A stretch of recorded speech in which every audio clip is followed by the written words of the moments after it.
Hey everyone, how you living? I hope you're alive and in living color. This is Eric Lima here, coming at you with another episode of what?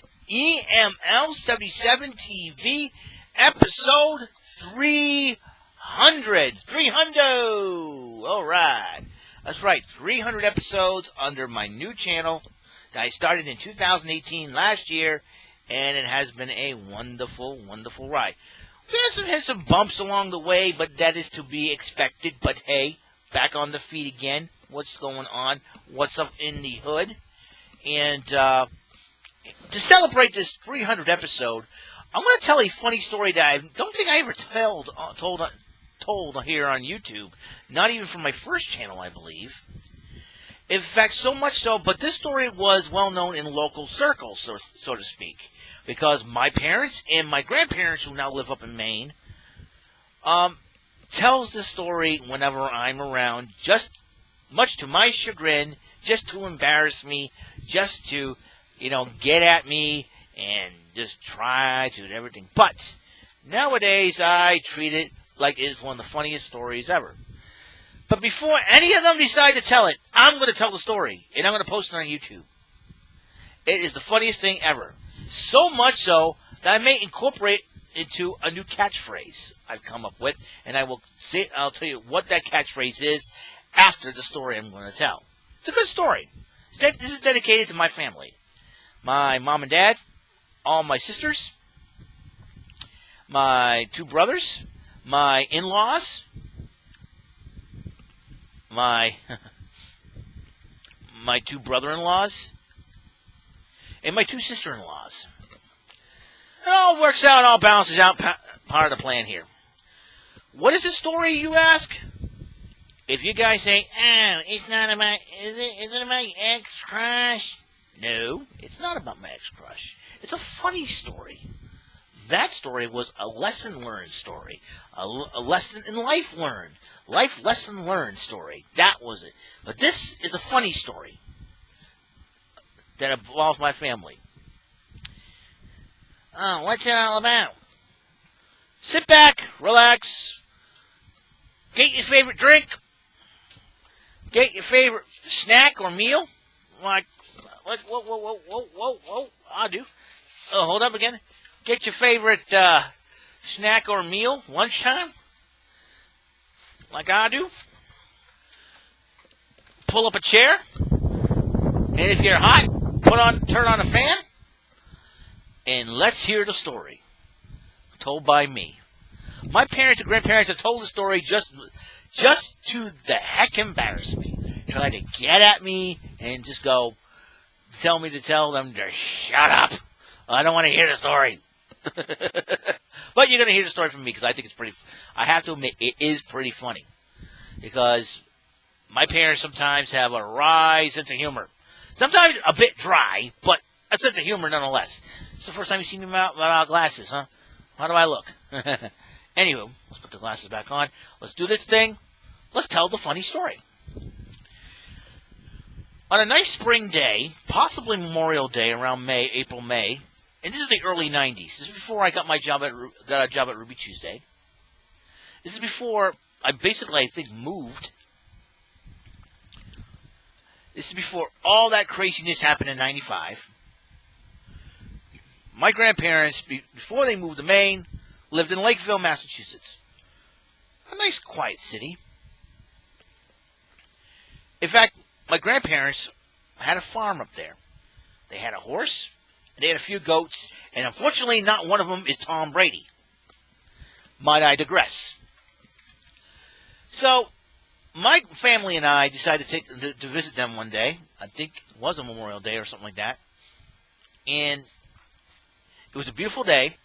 Now, back in the day, I used to be the type of guy that wanted to play video games and be inside watching TV and all that. But and my parents told me, it's too nice of a day, Eric. You're staying outside. Begrudgingly, I agreed. I had to stay outside. Fine. I'm bored. So I decided to lounge out. One time, during my tenure, during the day spent outside over there, I decided to sit back and relax and enjoy the shade. And just, just chill. Meanwhile, the rest of my family decided to go and tend to one of my grandmother's gardens. Now, I'm not a gardening guy. Heck, I remember the TV show The Victory Garden on PBS, and I don't garden at all. I'm not a garden freak. I am not big into plants, or even I don't think I even learned botany in school. Might I digress again? So my father and my mother called me over. Hey, Eric, why don't you help us out gardening? Nah, thanks. I said, not much. Like I said, not big into gardening. So my grandfather comes up with this crazy story. To this day, it still lived up in infamy. That is driving me crazy. Says, hey, we're growing linguica over here in this garden. We have our own linguica patch. Just to get me to go over there and help them. So, like the sucker that I am, went over there. There was no linguica patch. So I said, you know what? Forget this. I'm going back and chilling out. You guys have your fun gardening. My family got a kick out of that since then. And that story has been told by my parents numerous times before. So, for those who were asking, is there an actual linguica patch? No, there's not an actual linguica patch, kids. There's no linguica patch at all. It's just a ruse. It's just a ploy to get me to go gardening with them. And I don't garden. I am not a garden freak. Never have been in a garden. Do I look like the host of the Victory Garden to you? Who's the host of the Victory Garden? This one I want to know. Okay, hold up. I want to Google the Victory Garden.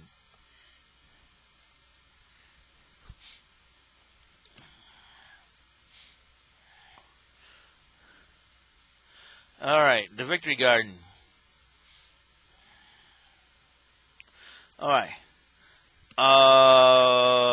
Okay.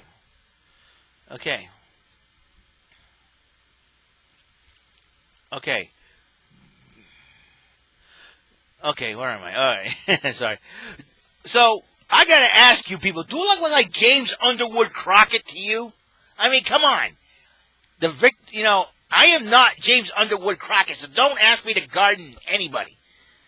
I'm not big into gardening, all right? I think gardening is cool for those, for the good for environment and all, but I am not a garden expert. I am not a garden freak. I am not into gardening. I don't like gardening. I don't want to do gardening. Everybody else can want to garden, that's fine. But just because you think there's some linguica in a patch, there's no linguica patch, there's no linguica, you don't grow linguica. I mean, my gosh. My grandpa was nuts. My grandfather had this wry sense of humor. Don't believe me? Ask him. Every time we go over there, we sit at the table, my grandfather tells these crazy jokes. I do my best not to laugh. But sometimes we take some of the most dry jokes ever. Linguica patch. So that's my story. The story of the linguica patch. The linguica patch saga. It's a good thing they didn't go to the Shadisha patch. Hey, there's some Shadish in the patch. Shut up. Sorry. It's a funny story. It is a very, very funny story.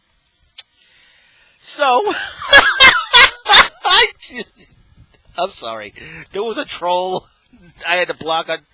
His name was. I shared it on Facebook. Oh my God! I just love this day. Ooh! If I say his name, I shared it on Facebook. It's hilarious. Oh. So, anyways. So I decided, so that was the story. the saga of the Linguica patch. The infamous Linguica patch. There was no such thing as a Linguica patch. It's just a ploy to try to get me to do some gardening. I don't do gardening. I'm not James Underwood Crockett. Because you know it's Crockett's Victory Garden. I'm not an expert at the Victory Garden. Oh, what can I say? What can I say? I have a good family, a loving family, a crazy family. Might I digress? Might I digress? So it inspired me with a catchphrase. Now I used to say "son of a biscuit monkey." Now, biscuit and monkey, you know, before any, I'm sure there's going to be a dumb troll out there to say, "Oh, that's racist." But the word monkey means other person. So I realized that, and biscuit is the, you know, so like, you know. So, anyways, so my digress. So I said, well, I may be thinking about changing the name "Son of a Biscuit Monkey" to "Son of a Linguica Patch." Oh, son of a Linguica Patch. That sounds even funnier. So from here on in, my new expression, when something happens, I'm going to say, "Son of a Linguica Patch." No more "Son of a Biscuit Monkey." No more. It's "Son of a Linguica Patch" from here on in. Why? Because Linguica Patch reminds me of me being suckered. Me being a total sucker. you know, it's like I'm walking towards my family, and then all of a sudden, you know, I transform into a lollipop like in the cartoon says "sucker" on it. That's me. Oh, thank you, Grandpa, for that. By the way, I love. Oh, the back of my grandfather's mind would be going, "Boy, I think I just roped him in. What a sucker." Oh my gosh, the Linguica Patch. I will never forget that story. As long as I live, though. My parents always want to tell it. My grandparents always want to tell it. So, to my parents, my grandparents, thank you for giving me that funny, for making me part of that funny story. That's the story that I want to, well, leave you. That's my story. If you think it's funny, give it a like. I like it. So, I'll share it on Facebook and see what everybody else has to say, because it's a funny story. I can't stop laughing. So that's all the time we have on the show. God's love, life, and light and blessings to all of you. Catch you on the flip side. Remember, pay attention. You might learn something. And I'll see you. Episode 301. Episode 200 and episode 300 officially complete. Let's go for episode 400. How you do that? We start from 301. All right. I'll see you then. Bye.